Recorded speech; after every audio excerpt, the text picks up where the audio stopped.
आज हम ईवीएस के एक बहुत ही महत्वपूर्ण चैप्टर अबू धाबी की बात करेंगे। अबू धाबी की बात करें तो यह ईवीएस में सबसे महत्वपूर्ण भूमिका निभाता है। 2018 से 2022 तक के सभी प्रारूपों में यहाँ से क्वेश्चन देखने को मिले हैं और आगे भी मिलने की संभावना है। इसलिए हमने यहाँ पे कुछ नए प्रश्नों को भी जोड़ा है जो आपके सीटेट, टेट, सुपर टेट आदि में काम आ सकते हैं। तो आइए शुरू करते हैं अपना चैप्टर अबू धाबी। वीडियो में आगे बढ़ने से पहले चैनल को सब्सक्राइब कर दे तथा बेल आइकन के नोटिफिकेशन को ऑन कर दे ताकि आने वाली सारी वीडियो आपको मिल सके। अगर वीडियो अच्छा लगे तो अपने फैमिली तथा दोस्तों को शेयर करें तथा कोई भी डाउट या प्रश्न हो तो आप कमेंट बॉक्स के माध्यम से पूछ सकते हैं। तो आइए शुरू करते हैं आज का वीडियो। अबू धाबी एक रेगिस्तानी इलाका है और इसके आसपास के देश भी रेगिस्तानी इलाके में पड़ते हैं। क्या है ना, रेगिस्तानी इलाका, पहले इसका मतलब आप समझ लीजिए। वैसा क्षेत्र जहाँ रेत ही रेत पाए जाते हो उसे रेगिस्तानी क्षेत्र या रेगिस्तानी इलाका कहते हैं। अबू धाबी एक ऐसा ही क्षेत्र है जहाँ सिर्फ बालू ही बालू पाए जाते हैं और इसके आसपास के जो भी देश हैं जिससे ये संपर्क रखता है या कोई भी चीज़ के निर्यात या आयात करता है वो भी क्या पड़ते हैं, रेगिस्तानी क्षेत्र में ही पड़ते हैं। आइए इसके और फैक्ट के बारे में बात करते हैं और हम इस वीडियो को काफ़ी तेज़ ख़त्म करने की कोशिश करेंगे ताकि आपका समय भी बचे और ज़्यादा से ज़्यादा कंसेप्ट भी आपका क्लियर हो। और आइए सीखते हैं अबू धाबी के बारे में। अबू धाबी की मुद्रा दिरहम है। जैसा कि आप यहाँ पे देख पा रहे हैं कि अबू धाबी की मुद्रा क्या है, दिरहम है। आप इसे याद रखिएगा, जैसे भारतीय की मुद्रा जो है वह रुपया होती है, वैसे ही अबू धाबी की जो मुद्रा है वह दिरहम है। और एक बात याद रखिएगा, इससे भी इम्पोर्टेंट एक क्वेश्चन सामने आपके आ रहा है। यहाँ पर देख पा रहे हैं जैसे आप कि एक दिरहम, हाँ दोस्तों, कि एक दिरहम बराबर 22 रुपये 54 पैसे भारतीय पैसे के बराबर होता है। जब आप एक दिरहम को भारतीय पैसे में कन्वर्ट कीजिएगा तो ये 22 रुपये 54 पैसे होता है।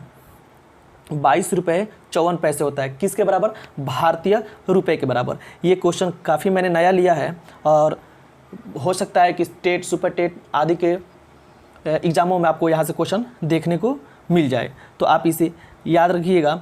आइए और बात करते हैं अबू धाबी के बारे में।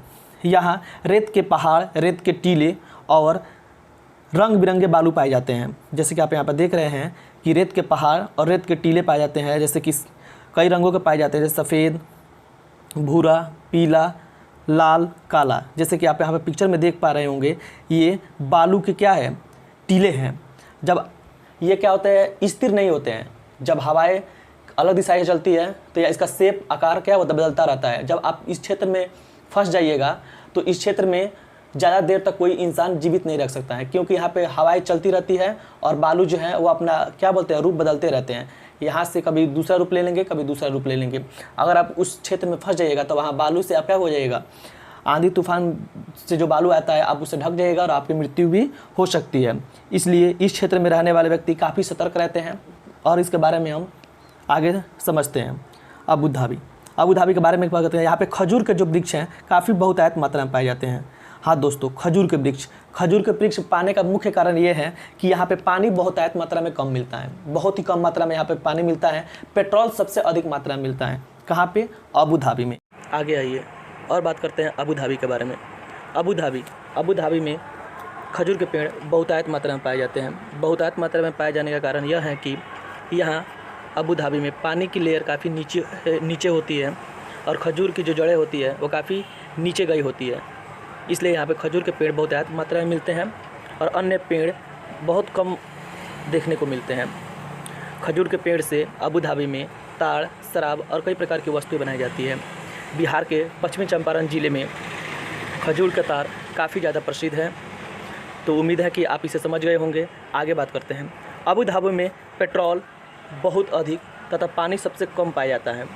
हाँ दोस्तों, मैंने आपको पहले ही बताया था कि अबू धाबी में पेट्रोल सबसे अधिक और पानी कम पाया जाता है। यहाँ पे पानी को लोग खरीद कर पीते हैं और पेट्रोल काफ़ी ज़्यादा मिलने के कारण यहाँ पे पेट्रोल काफ़ी ज़्यादा सस्ता होता है। आगे बात करते हैं अबू धाबी के बारे में। अबू धाबी में भेड़ बकरियाँ यहाँ की सबसे बड़ी पूंजी पाई जाती है। भेड़ बकरियाँ यहाँ की सबसे बड़ी पूंजी पाई जाती है। जिन परिवार में भेड़ बकरियाँ सबसे अधिक होती है उन्हें उच्च स्तर पर सम्मान दिया जाता है और उन्हें अधिक संपन्न परिवार माना जाता है। जैसे कि आप यहाँ 2 पॉइंट से आप पढ़कर समझ सकते हैं कि भेड़ बकरियाँ इनकी सबसे बड़ी पूंजी होती है। ऐसा माना जाता है कि जिस परिवार के पास जितनी ज़्यादा भेड़ बकरियाँ होती है उस परिवार का स्तर उतना ही उच्च होता है। यहाँ की जो संपत्ति कही जाए तो भेड़ बकरियाँ ही होती है। आगे बात की जाए अबू धाबी के समय के बारे में, ये भी काफ़ी इम्पोर्टेंट है। हर साल यहाँ से क्वेश्चन देखने को मिलते हैं, तो आप इस पर VVI लगा लीजिएगा दोस्तों, ये काफ़ी ज़्यादा इम्पोर्टेंट है आपके लिए। अबू धाबी से भारतीय समय 1.5 घंटा आगे है। किससे? अबू धाबी से। कौन सा समय? भारतीय समय जो है वो 1.5 घंटा आगे चलता है। अगर अबू धाबी में 10 बज रहा होगा तो भारतीय समय में 11:30 हो रहा होगा। यानी बात करें तो अगर अबू धाबी में 2 बज रहा होगा तो भारत में 3:30 हो रहा होगा। 3:30, यानी 1.5 घंटा क्या चलता है? आगे चलता है। कौन सा, किसका समय? भारत का समय। किससे? अबू धाबी से।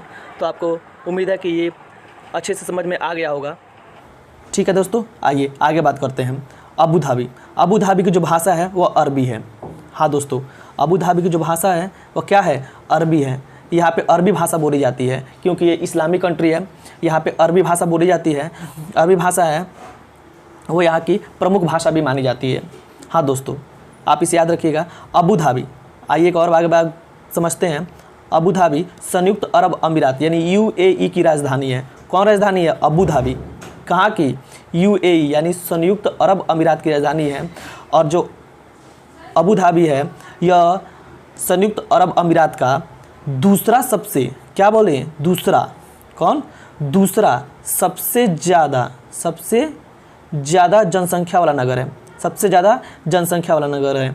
अगर भारत की बात करें तो उत्तर प्रदेश एक ऐसा राज्य है, उत्तर प्रदेश एक ऐसा राज्य है जहाँ सबसे अधिक जनसंख्या पाई जाती है, सबसे ज़्यादा जनसंख्या पाई जाती है। हाँ दोस्तों, तो आप इसे भी याद रखिएगा कि हो सकता है आप एग्जाम में ये भी पूछ दे कि भारत में सबसे ज़्यादा जनसंख्या वाला राज्य कौन है, तो वो है उत्तर प्रदेश। और सबसे क्षेत्रफल की दृष्टि से सबसे बड़ी बात करें तो वो होगा राजस्थान, जिसका क्षेत्रफल 32, 22, 39 किलोमीटर स्क्वायर है। तो आप इसे भी याद रखिएगा। और सबसे छोटा जो राज्य है क्षेत्रफल की दृष्टि से वो है गोवा, वो गोवा है। ये मैं भारत की बात कर रहा हूँ। इसकी जो क्षेत्रफल है वो 514 किलोमीटर स्क्वायर है। लगभग में इतना में आप आए तो मार दीजिएगा, कभी कभी 514, कभी कभी 515 या 520 भी देता है। तो आप इतना एग्जैक्ट याद रखिएगा कि 514 किलोमीटर स्क्वायर होता है गोवा। ये सबसे छोटा राज्य है, भारत का सबसे छोटा राज्य है। आइए बात करते हैं आगे अबू धाबी के बारे में और समझते हैं अबू धाबी के बारे में।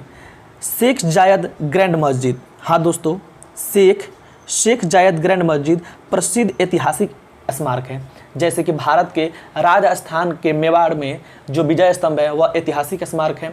सारनाथ अशोक स्तंभ क्या है? ऐतिहासिक स्मारक है। तो वैसे ही शेख जायद ग्रैंड मस्जिद अबू धाबी का ऐतिहासिक स्मारक है। कौन? शेख जायद ग्रैंड मस्जिद।